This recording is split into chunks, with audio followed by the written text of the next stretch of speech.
Thank you, thank you. I'm coming! Ready?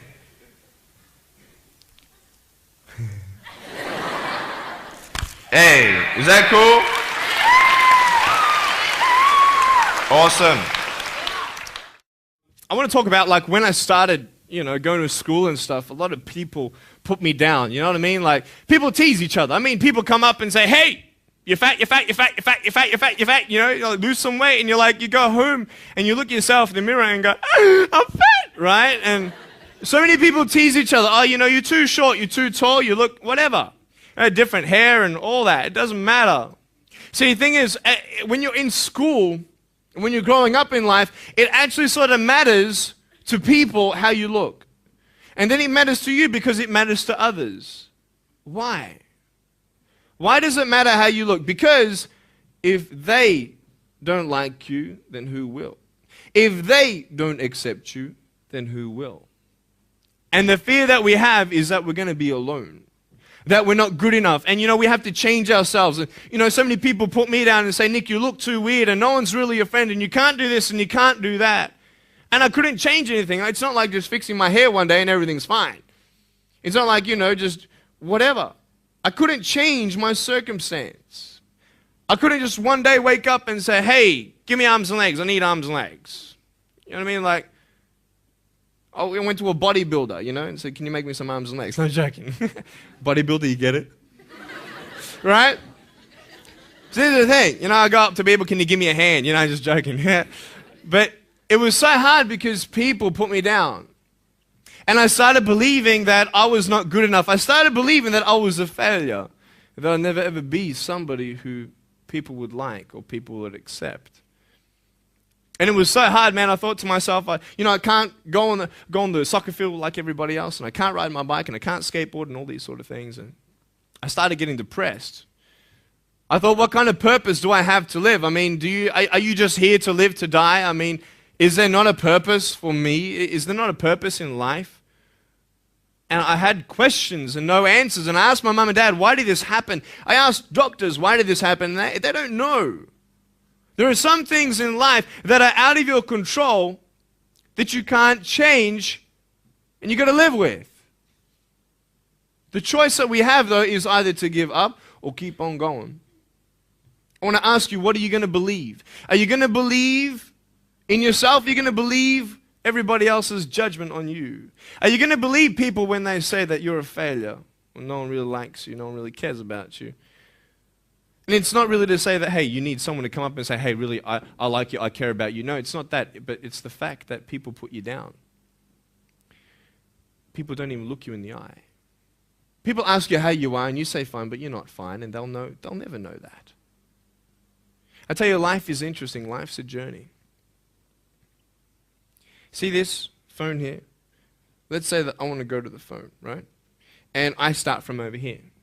Now, to get to the phone, it's not like I'm going to start meditating and going hum, right, and float across the air, right? It's not going to work.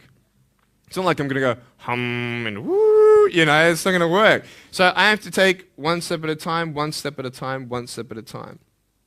You can only take one step at a time. I don't care how big your step is, it's only one step at a time. You can't do 2 steps in one. You understand?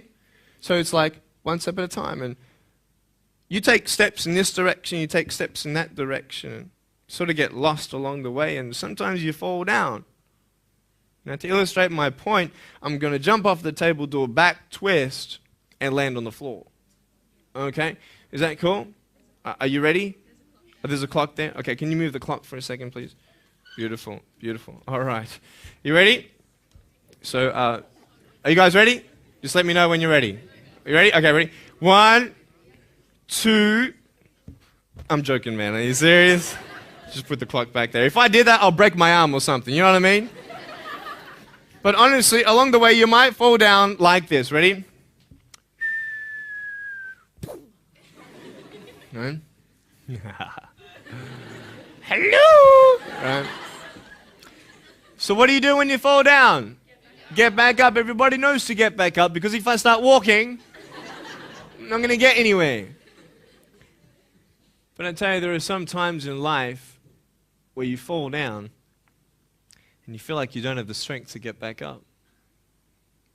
You sort of put a mask on your face when you come to school and pretend that everything's okay when it's not, and you go home and lay in your bed when no one's looking at you, when you don't have to impress anybody, and you're yourself. And fear comes in. You know the fear that you have as soon as you walk into the doors of your house. Maybe there's a broken home. Maybe you have doubt in your life. Maybe you don't know for sure what's going to be happening in the future, and it scares you. Maybe you're worried about what people think of you, what people say about you. Just that fear paralyzes you. And I just want to ask you today, do you think you have hope? Because I tell you, I'm down here, face down, and I have no arms, no legs. It should be impossible for me to get back up. I mean, you go home and tie the legs and arms of your brothers and sisters and like push them down and see how long it's going to take them to get back up. You know what I mean? You know, you can tell them that you'll see them tomorrow. You know what I mean? But this is the thing. It should be impossible for me to get back up, but it's not. You see, I will try 100 times to get up, and if I fail 100 times, if I fail and I give up, do you think that I'm ever going to get up? No. But if I fail, I try again and again and again. For as long as I try, there's always that chance of getting up. Does that make sense? And it's not the end until you've given up. And just the fact that you're here should persuade you that you have another chance to get back up. There's still hope. I'm not here today to tell you that I understand your pain. I don't know how it feels to be abused. I don't know how it feels to feel, quote, fat and you've got an eating disorder. I don't know how it feels to have a broken home. I don't know how it feels. But I know how it feels to have a broken heart. And I know how it feels to be alone.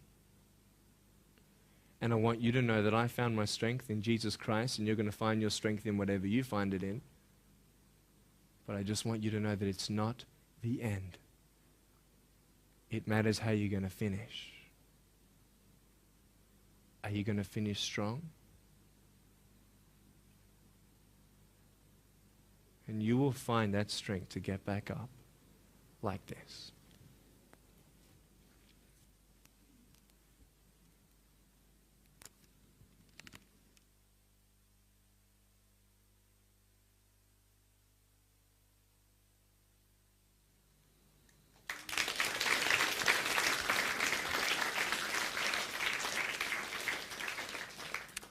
How did I get from depressed to who I am today? Because I tell you, I was depressed.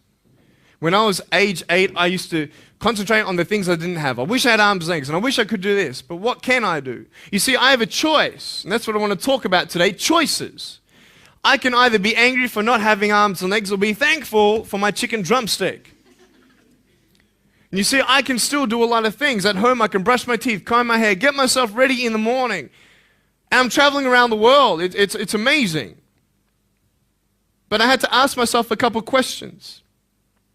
And the first question was really, who am I? Who am I? I'm Nick Vujicic, but who is that? And it's funny how the friends around you sort of determine who you are. You change yourself. You come to school. And everybody swore around me at high school, so I started swearing. Why? Because it's the cool thing to do. Everybody swears. So I don't want to be left out. And I want to be accepted, so I started swearing. You go to a party, everybody's drinking, so you drink. Why? Well, everybody else around me is doing a big deal. And you start losing yourself, and you start putting your security in temporary things. You start putting your happiness in things that won't last. You can get drunk all you like, but in the morning, you're going to be sober with a headache with the same problems. You want to be high the rest of your life on drugs? Everybody said, don't do drugs, don't do drugs. Well, why? Why do we even go there? It's either out of curiosity, peer pressure, or trying to escape reality. Basically, three things. That's why we go to drugs.